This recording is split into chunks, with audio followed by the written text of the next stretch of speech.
Non, vous n'êtes pas à Poudlard, mais bien dans le bois de Vincennes, où se réunit tous les week-ends l'équipe du Paris Frog Quidditch.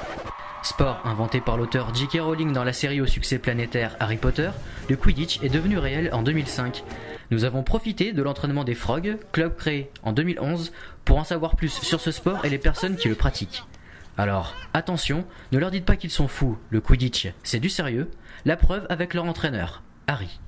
Ça demande beaucoup de rigueur tactique, ça demande beaucoup de cardio. Malgré quelques moqueries, les Frogs ont pour objectif de faire du Quidditch une discipline respectée. La première réaction, on va pas se mentir, c'est un peu d'amusement, un peu de rigolade. Mais rapidement, lorsqu'ils remarquent les vidéos, lorsqu'ils viennent tester, rapidement, ils remarquent que c'est un vrai sport, un sport de contact, donc comme le rugby, comme le handball. Alors souvent c'est très drôle, d'abord ils demandent mais c'est comme dans Harry Potter, mais comment vous faites pour voler Ah mais vous avez vraiment un balai.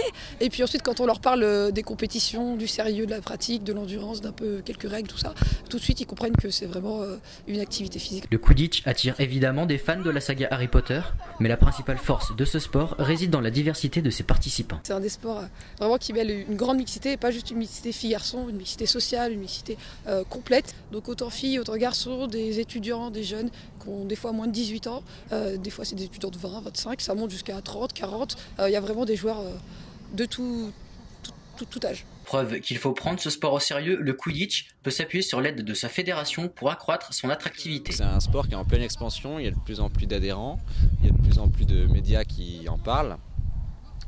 Et donc cela a été favorisé notamment par l'organisation de la première Coupe de France en décembre 2014 et surtout les performances de l'équipe de France.